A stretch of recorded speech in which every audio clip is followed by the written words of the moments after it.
Hello बच्चों, अभी हम लोग क्लास 10 मैथ के बच्चों वीवीआई क्वेश्चंस करने वाले हैं, जो कि कल आपको मैथ का जो एग्ज़ाम है उसमें 100% ये क्वेश्चंस देखने के लिए मिलेगा बच्चों। जो भी हम सोशल साइंस का भी जो भी क्वेश्चंस करवाए थे बच्चों, वो सभी क्वेश्चंस आया था।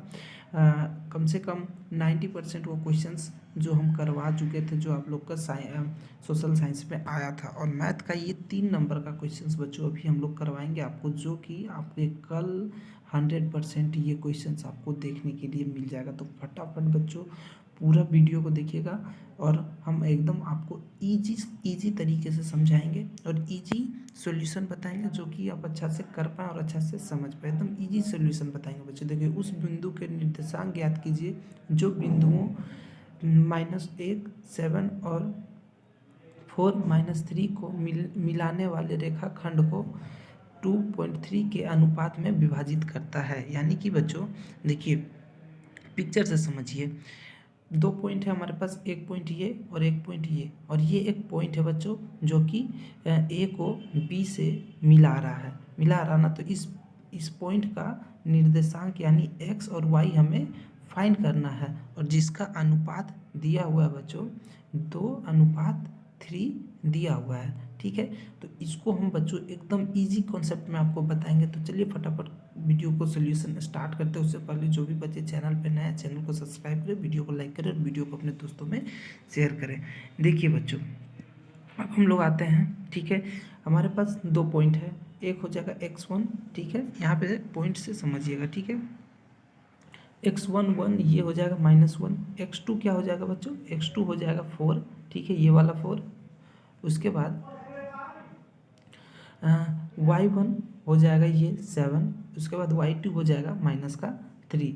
m1 ये अनुपात m1 ये हो जाएगा 2, और m2 हो जाएगा कौन सा अनुपात, ये वाला 3। ठीक है, अब आगे विभाजन सूत्र में से बिंदु P के निर्देशांक निकालने के लिए ये वाला फॉर्मूला होता है। x का फॉर्मूला होता है बच्चों m into x2 plus m2 into x1। ठीक है, ये फार्मूला, और y निकालने के लिए ये फार्मूला है।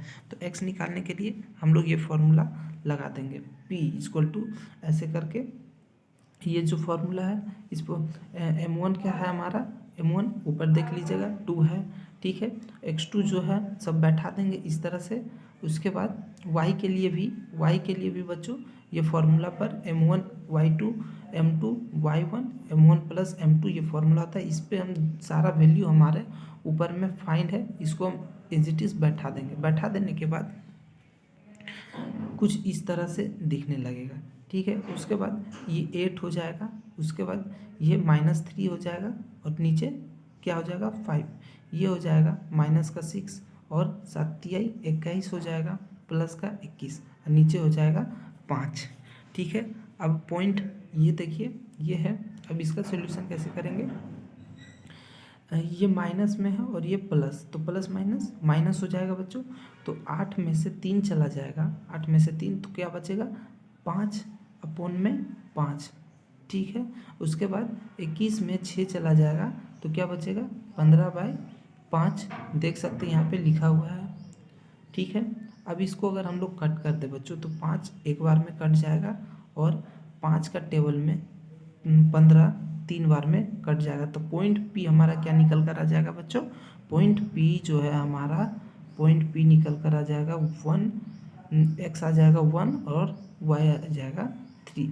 अब चलिए नेक्स्ट क्वेश्चन करते हैं। ये बहुत इंपॉर्टेंट क्वेश्चन था, और भी जो क्वेश्चंस करवाएंगे वो सभी इंपॉर्टेंट क्वेश्चन है। वो सभी क्वेश्चंस आपको देखने के लिए मिलेगा कल के एग्जाम में। तो चलिए नेक्स्ट क्वेश्चन करते हैं।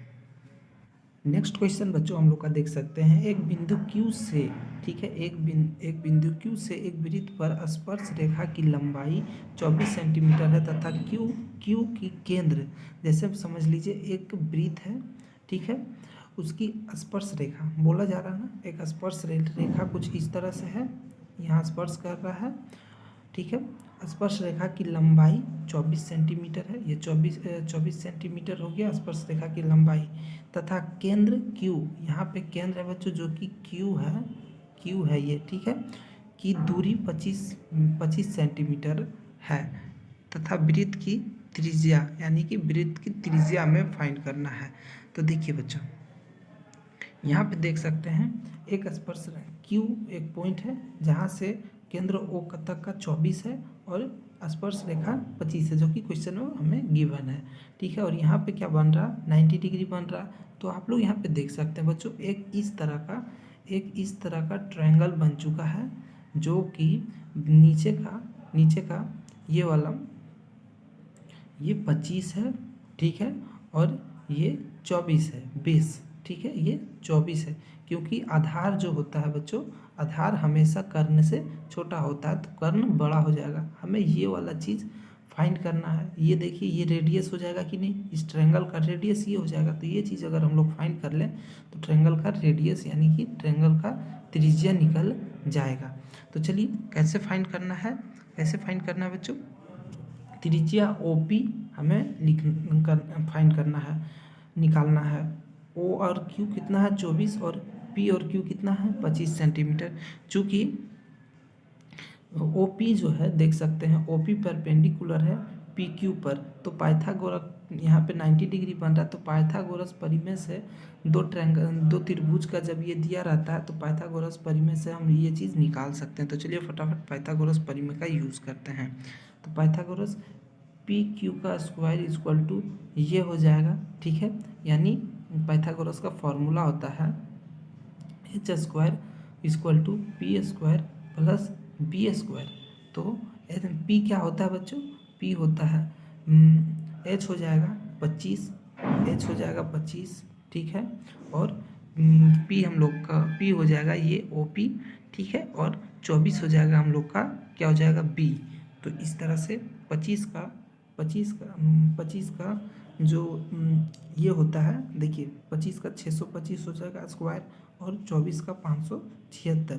तो इन दोनों में जब माइनस होगा, देखिए अभी तो देख रहे हैं इधर प्लस में है ना, इस 25 को इधर ले आया, ठीक है, तो इस 25 को नहीं बच्चों, इस 25 को नहीं, इस 24 को इधर भेज देगा तो क्या बचेगा,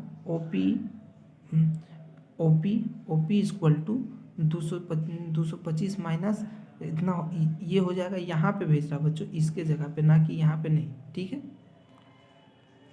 जैसे हम आपको समझाते हैं, ये है ना, इसको हम लोग इसके 25 के साथ में कर देंगे तो OP का स्क्वायर इक्वल टू क्या हो जाएगा, 25 का स्क्वायर प्लस 24 का स्क्वायर, ठीक है, 24 माइनस में आ जाएगा, 24 माइनस में आ जाएगा, ठीक है। तो वही चीज़ आप लोग यहाँ पे देख सकते हैं। अब इसमें से इसको घटा देंगे तो 49 आ जाएगा। इसका क्या होगा, स्क्वायर खत्म होगा तो इस पर रूट आ जाएगा, तो 49 का रूट जब खत्म होगा तो 7 सेंटीमीटर आ जाएगा। तो बच्चों क्या पूछ रहा था हमसे, त्रिज्या, तो त्रिज्या कितना हो जाएगा, वृत्त का त्रिज्या ये हो जाएगा कितना, 7 सेंटीमीटर इसका त्रिज्या हो जाएगा, ठीक है। चलिए नेक्स्ट क्वेश्चन करते हैं।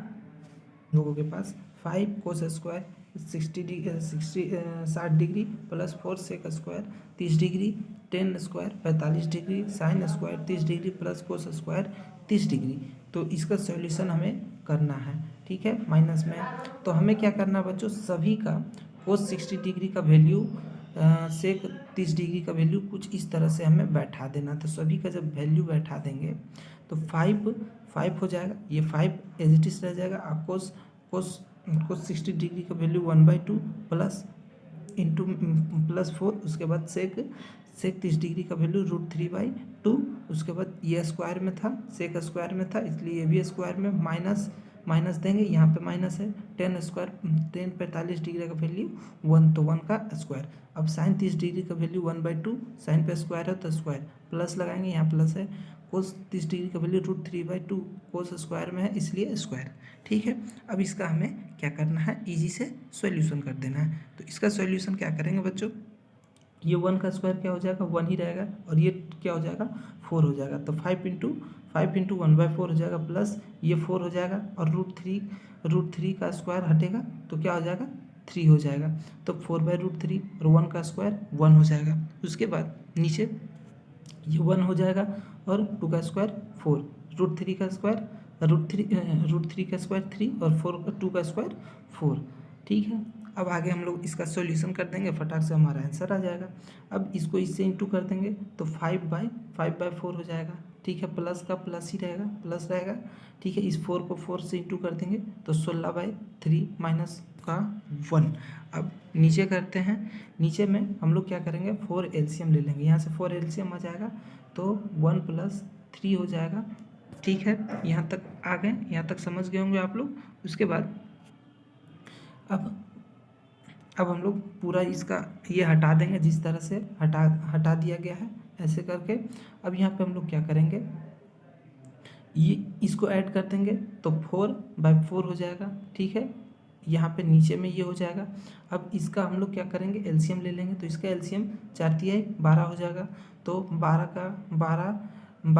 12 जब 4 से कटेगा तो 3 बार में, तो 5×3 = 15 हो जाएगा।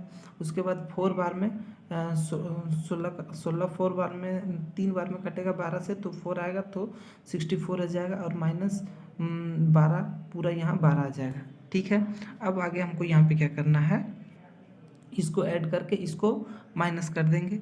ठीक है, तो ये कैलकुलेशन हम लोग जब करेंगे तो हमारे पास इस तरह का आ जाएगा। ठीक है, यहाँ पे देख सकते हैं आप लोग, ये 4 तो ये फिर तो कट के कैंसिल हो जाएगा ना बच्चों। तो सिर्फ हमारे पास इतना ही ना बचेगा, क्योंकि ये 4 तो ये 4 कट के कैंसिल कितना बचा, 1।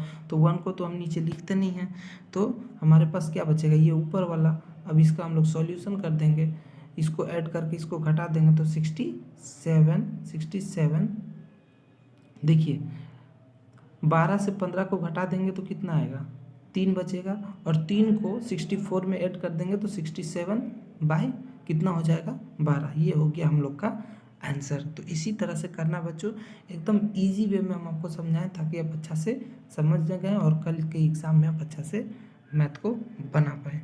ठीक है, अब बच्चों समांतर श्रेणी से एक क्वेश्चन है, जो कि ये क्वेश्चन हर बार 3 नंबर में समांतर श्रेणी से हर बार पूछा जाता है। तो इसे भी आप लोग अच्छा से एकदम रट लीजिए, इजी वे में हम आपको बता देंगे। देखिए एक एपी में, ठीक है, ए गिवन है 5 है, डी सार्वंतर, हमारे पास प्रथम पद सार्वंतर और ए एन दिया है, एन और एस एन हमें ज्ञात करना है। तो बच्चों देखिए हमारे पास ए एन का फॉर्मूला होता है a + n - 1d। तो हमारे पास ए एन भी है, ए भी है, एन हमें फाइंड करने बोल रहा है और डी भी है हमारे पास। तो इस फॉर्मूला में हम सब वैल्यू को बैठा दें तो हमारे पास एन निकल कर आ जाएगा। तो चलिए हम फटाक से सॉल्यूशन करते हैं। तो सॉल्यूशन हल, ए एन देखिए ए एन 50 था। ठीक है, ए हमारे पास 5 है। उसके बाद एन हमें फाइंड करना है और एक n - 1d, डी कितना है 3। ठीक है, तो इस 5 को हम लोग बराबर के इधर ले आएंगे तो माइनस में आ जाएगा। तो देखिए माइनस में आ गया। अब इधर हमारे पास बचा n - 1 इंटू में d। ठीक है, तो 50 में ये 5 घट गया तो 45। ठीक है, घट गया तो कितना बचा, 45। और ये इसी तरह से रह जाएगा। अब आगे यहाँ पे हम लोग देखिए n - 1 को ऐसे ही रहने दिए। उसके बाद हम लोग क्या किए, देखिए n - 1 को ऐसे ही रहने दिए। इस 3 ये इंटू में है बच्चों, तो इधर आ जाएगा तो डिवाइड में आ जाएगा। तो 45 डिवाइड में आ गया। अब देखिए ये 3 के पहाड़ा में 45 15 बार में कट जाएगा, 15 बार में बच्चों कट जाएगा।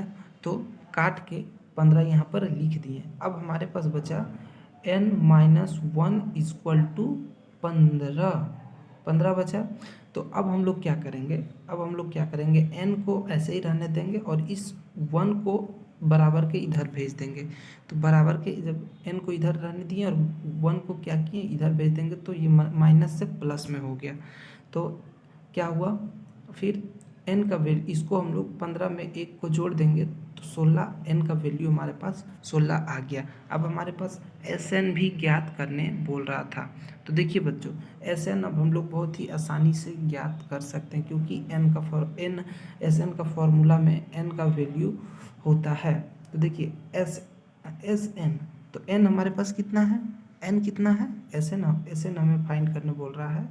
तो n कितना है, n देख रहे हैं 16, तो 16 लिख देंगे। फॉर्मूला होता है n/2 a प्लस डी। देखिए ये फॉर्मूला जो होता है ए एन करके ये वाला फॉर्मूला होता है।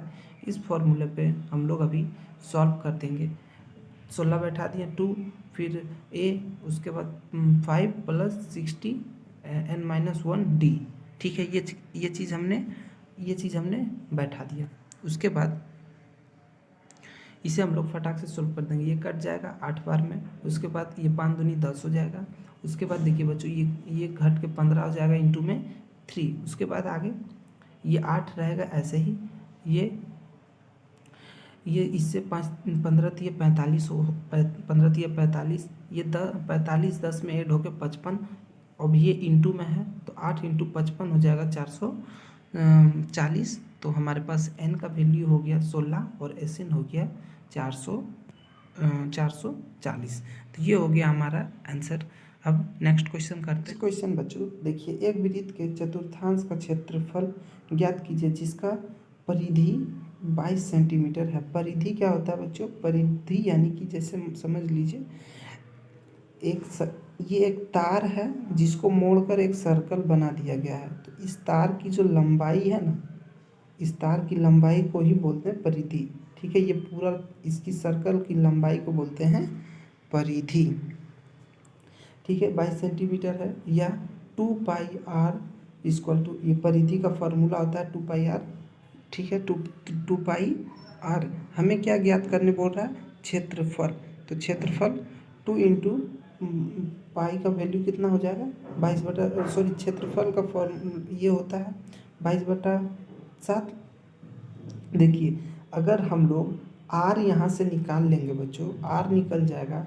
क्षेत्रफल का फॉर्मूला होता है 1/4πr²। तो परिधि हमारे पास दिया है और परिधि के फॉर्मूला से हम लोग क्या करेंगे? परिधि = r है 22 है तो हम लोग इस फॉर्मूला के r का स्क्वायर नहीं होता है ना, ये नहीं होता है। तो अगर हम लोग इससे r निकाल लेंगे तो क्षेत्रफल का फॉर्मूला में हम लोग बैठा लेंगे। ठीक ना, इस परिधि में r का स्क्वायर नहीं होता है बल्कि क्षेत्रफल में होता है। ठीक है, वृत्त का क्षेत्रफल में। तो देखिए 2 × पाई का वैल्यू 22/7 × r = 22। ठीक है, तो r को हम लोग यहीं रहने देंगे, बाकी सभी को हम लोग r के साथ ये 22/7 × 2 कितना इंटू में है तो इधर 22 के इधर आ जाएगा तो डिवाइड में आ जाएगा। तो डिवाइड में जब आएगा बच्चों, डिवाइड में जब आएगा ना तो क्या होगा?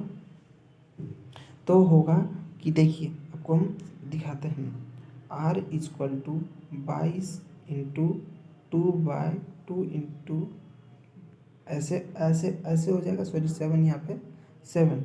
ठीक है, तो अब यहाँ पे r का वैल्यू हमारे पास ये 22 से 11 ऐसे 22 ये पूरा कट जाएगा। ये 22 और ये 22 कट जाएगा तो हमारे पास 7/2 बचेगा। तो r का वैल्यू हमारे पास 7/2 आ गया। अब 7/2 आ गया, अब हमें क्या करना है? चतुर्थांश का क्षेत्रफल ज्ञात करने बोला है ना। चतुर्थांश, ये चतुर्थांश है उसका क्षेत्रफल ज्ञात करने बोला है। तो 1/2πr² होता है चतुर्थांश का क्षेत्रफल। तो हमारे पास r 7/2 है, पाई का वैल्यू 22/7 लिख देंगे तो 1/2 22/7 × r का स्क्वायर 7/2 × 7/2 कर दिए। अब यहाँ पे देख सकते हैं आप लोग ये 7 इससे कट जाएगा, इंटू में है। उसके बाद ये 2 जो है इससे 11 बार में कट जाएगा। अब हमारे पास बचेगा 1/4 × 11 × 7/2। ठीक है, तो 7/2 इतना बचा। तो इसको हम लोग इससे इंटू कर देंगे तो क्या हो जाएगा? 77 अपॉन में ये 2 इससे इंटू हो जाएगा तो 8।